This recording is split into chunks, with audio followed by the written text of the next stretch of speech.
메이저 언론들이 지난 주말 조 바이든 민주당 후보의 당선을 일제히 보도를 했지만은 도널드 트럼프 대통령이 여전히 이를 받아들이지 않으면서 혼미한 상황이 계속되고 있습니다.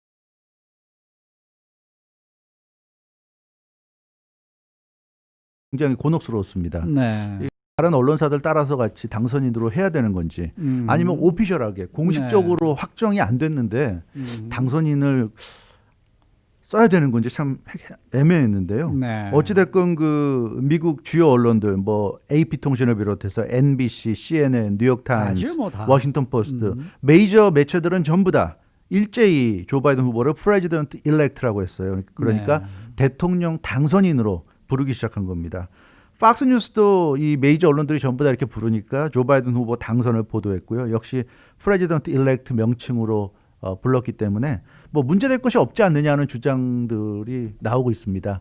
뭐 언론사들이 이 개표 상황이 완전히 100% 종료된 건 아니지만 네. 뒤집어질 가능성이 없다고 보고 부르는 거니까 문제될 게 없다 이제 이런 얘기인데 그렇다 하더라도 아직도 개표가 진행 중이고요.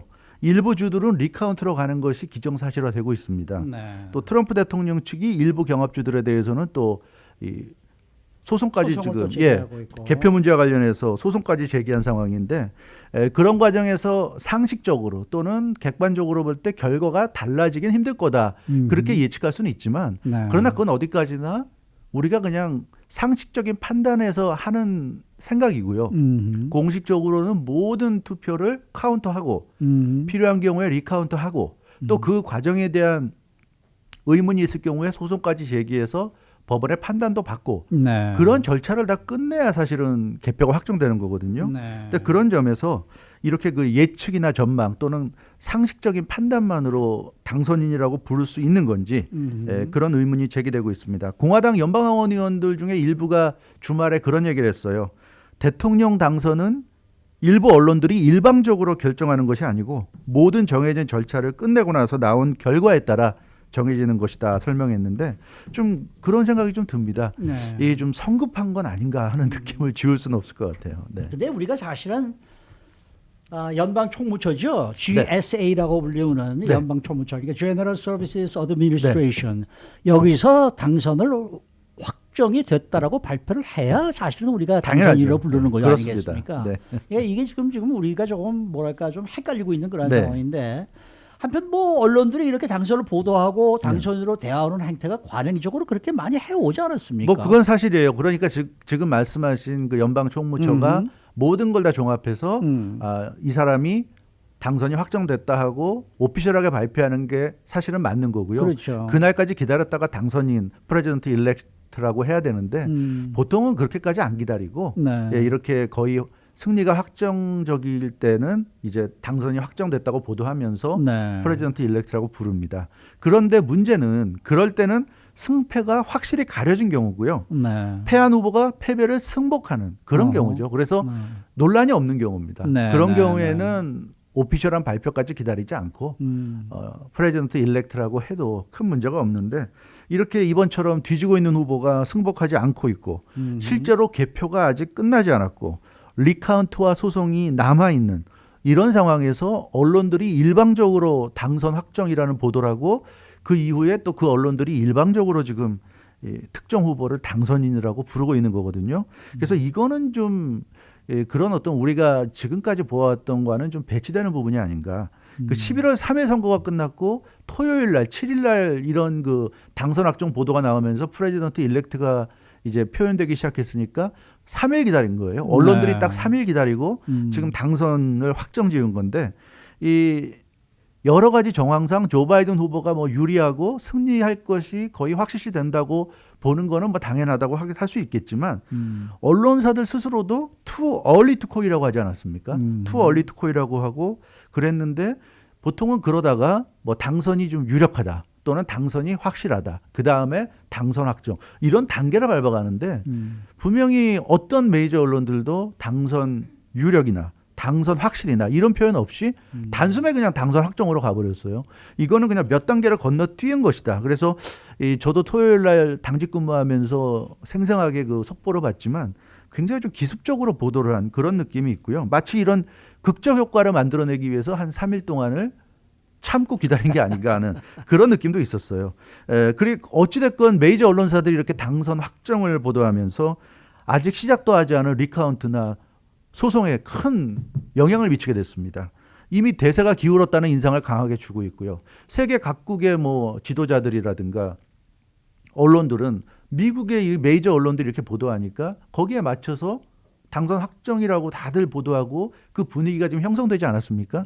이렇게 되면 객관적인 그런 그 합리적인 리카운트와 법적 소송을 사실은 불가능하게 만드는 그런 지금 이 어떤 느낌을 주고 있다. 그래서 뭐 이건 어디까지나 느낌이긴 하지만 이 언론들이 이 뭔가 좀 이런 식의 어떤 이 맵이라고 그럴까 이런 거를 좀 구상해 놓고 있던 것이 아닌가 그런 느낌이 있고요.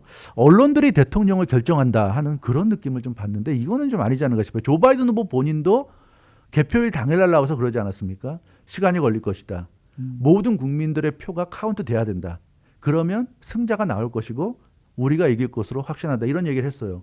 그 말은 정말 옳은 말이었고 카운트가 끝날 때까지 기다렸어야 되는데 지금 언론들이 기다리지 않고 그냥 승자 선언을 해버려서 좀 논란이 굉장히 좀 큰 것 같습니다. 그러니까 이게 어느 정도 계획되고 미리 좀 짜여진 각본대로 좀 가고 있다라는 이제 그런 주장들도 지금 나오고 있어요. 사실 그렇게 볼만한 좀 근거가 조 바이든 후보와 카말라 해리스 후보가 지난 7일 토요일 날 LA 시간 오후 5시에 승리 선언 했습니다. 빅토리 스피치를 했어요. 5시 한다고 그랬는데 한 25분 정도 지연돼서 했고요. 저 라디오 코리아도 제가 그 이브닝 뉴스 주말 이브닝 뉴스 진행했지만 속보로 라이브로 물려서 보도해 드렸는데 LA 시간으로 오전 11시쯤에 당선 확정 보도가 나오고 오후 5시에 발표하기로 했으니까 사실은 6시간 만에 속전속결로 빅토리 스피치가 나온 거거든요. 네. 그리고 이 빅토리 스피치는 델라웨어 웰밍턴주 조 바이든 후보의 정치적 고향인 이 웰밍턴에 있는 이 본인의 헤드쿼터 선거 캠프 헤드쿼터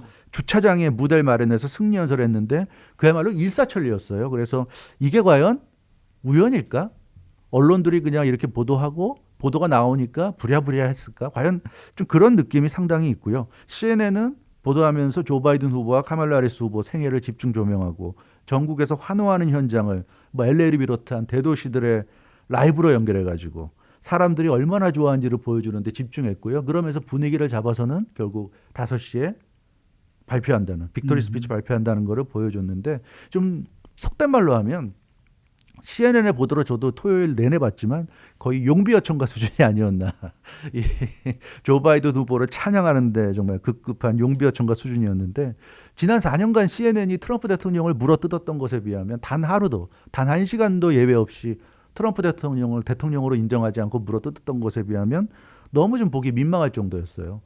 물론 뭐 조 바이든 후보 승리가 유력하다고 보고 다 준비해 놓은 리포트고 다 내용이긴 하겠지만 어찌됐건 이 CNN이 좀 우리가 과거에 알고 있던 그런 CNN이 아니라 무슨 민주당의 좀 기관지 정도로 좀 전락한 게 아닌가 하는 느낌이 들 정도로 좀 굉장히 좀 심한 모습이었는데 이 트럼프 대통령 측이 소송과 리카운트 등을 지금 계획하고 있고 그래서 자칫 개표 결과가 확정되는 게 늦어질 수 있다는 건 누구나 다 알고 있는 사실이었는데 그것을 좀 어떻게 보면은 쐐기를 박는 듯한 그런 느낌을 좀 지울 수 없지 않은가 그렇게 좀 생각이 드는 토요일 날의 모습이었습니다. 뭐 어쨌든 개표 결과를 놓고 보면은 아직 뭐 결과가 나온 건 아닙니다만은 개표 상황을 보게 되면은 트럼프 대통령이 패배했다라는 그러한 이제 진단이 나올 수 있죠. 나올 수 있는 건 이제 그런데 그렇다고 해서 또 트럼프 대통령이 지금 시간을 좀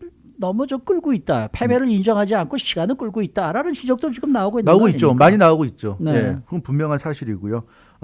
트럼프 대통령을 뭐 지지하지 않는 쪽은 말할 것도 없고 지지하는 쪽에서도 일부는 그런 생각을 합니다. 네. 어차피 대세는 기울어진 것 같은데 네. 더 이상 계속 시간 끌어봐야 속된 말로 좀 추하다. 네, 그러지 네. 말자. 뭐 네, 이런 네. 생각들을 하는데 근데 사실은 생각해 봐야 될 게 선거에 나선 후보가 완전히 결과가 확정되면 당연히 승복해야 되지만 그 전까지 결과가 확정되기까지는 모든 수단과 방법을 동원해서 제대로 개표가 되는지 그리고 개표된 그 결과가 맞는 것인지를 확인하는 거는 권리거든요. 후보의 권리예요.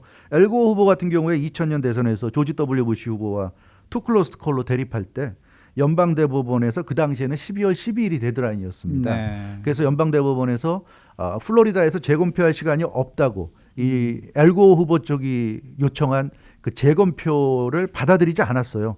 그러자 그 결정이 나오고 나서 패배를 인정하면서 조지 W 부시 후보 승리가 확정됐는데 그렇죠. 그때까지 한 달 정도가 걸렸습니다. 네. 그러니까 지금도 엘고 후보가 너무 빨리 패배를 인정한 것이라는 지적이 지금도 계속되고 있고요.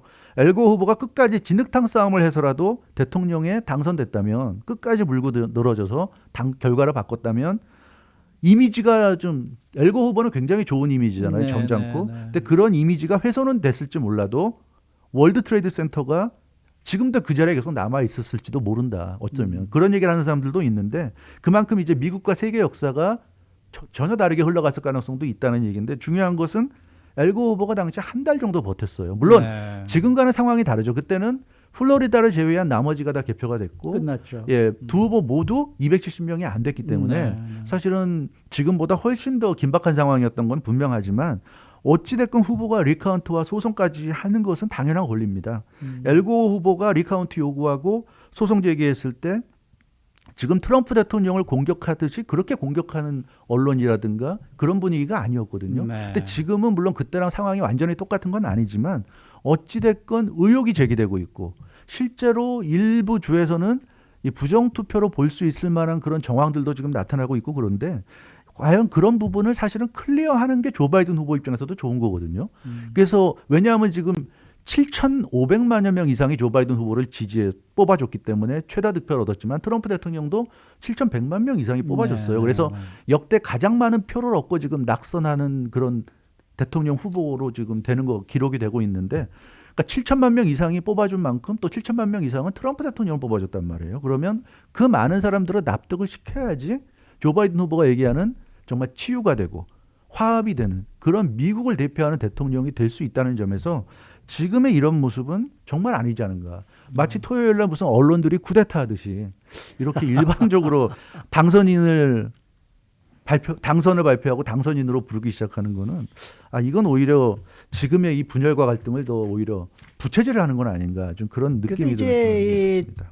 트럼프 대통령의 네. 측근들도 그렇고 가족들도 그렇고 공화당 내에서도 지금 우리가 졌다, 패배를 인정하자. 네.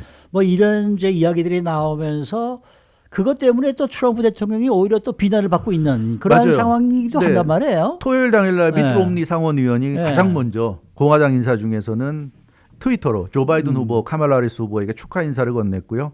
또 다른 공화당 의원들 중에도 이 트럼프 대통령에게 현실을 인정하고 패배를 승복해야 한다는 입장을 나타냈고요. 가족 중에서도 뭐 영부인 멜라니 여사, 네, 네, 마사위 제러드 쿠슈너 등이 트럼프 대통령에게 패배를 인정할 것을 권유한 것으로 알려졌죠. 네. 근데 잘 생각해 봐야 될 게 이 밋 롬니는 공화당 내에서 가장 강렬한 그 반트럼프 인사예요. 그렇죠, 그러니까 그렇죠. 소위 얘기하면 비주류입니다. 비주류 중에서도 가장 비주류. 그러니까 보통 당이 흔들리고 당이 어떤 안 좋은 상황이 되면 가장 목소리를 내면서 주류를 흔들어대는 게 비주류입니다. 그러니까 미트 롬니 의원이 이런 식의 행동을 한 것도 정말 뭐 이 조 바이든 후보의 당선을 축하하는 마음일 수 있겠지만 그만큼 트럼프 대통령이 싫은 거고 트럼프 대통령을 흔들고 트럼프 대통령이 사라지면 좋겠다는 그런 의지를 보여줬다고 볼 수 있고요. 한국은 이런 모습 굉장히 많잖아요. 어떤 당이 흔들리면 비주류 인사들이 나서서 당을 흔들고 당의 지도부를 공격하고 그런 모습입니다. 그리고 이 조지 W 부시 전 대통령이 또 이 조 바이든 후보를 지지 선언했는데 이 조지 W 부시 대통령이 그런 얘기를 했어요. 올바른 그 결과다. 이게 이 부정한 선거로 보이지 않는다 뭐 그런 식의 얘기를 했지만 그러면서 뭐라고 그랬냐면 하지만 트럼프 대통령이 승복하지 않는 것도 이해한다. 왜냐하면 후보로서의 권리다. 리카운트 할 거 하고 법적으로 문제 제기할 거 하고 그런 것은 후보의 권리이기 때문에 트럼프 대통령이 지금 승복하지 않는 것도 자기는 이해한다. 그래서 조지 W 부시 대통령은 굉장히 그 좀 공정하게 얘기를 해줬어요. 조 바이든 후보에 대해서는 당선 확정이라는 언론 보도까지 나왔으니까 축하는 해주지만 트럼프 대통령을 승복하지 않는다고 비난해서는 안 된다는 그런 뉘앙스의 얘기를 했고 지금 상황에서는 그 조지 W 부시 대통령의 발표가 굉장히 좀 그 합리적인 발표가 아닌가 싶은 그런 생각이 있는데 어찌됐건 지금 이 상황 트럼프 대통령이 지금 참 혼란스러워요. 네, 혼란스러워요. 근데 조금 언론이 조금 좀 성급하지 않았는가. 이번 주까지는 좀 기다려볼 수 있었을 것 같은데 오히려 이렇게 함으로써 상황을 더 좀 꼬이게 만든 건 아닌지 좀 우려스러운 그런 느낌이 좀 드는 상황입니다. 수고 많으셨습니다. 주영석 국장이었습니다.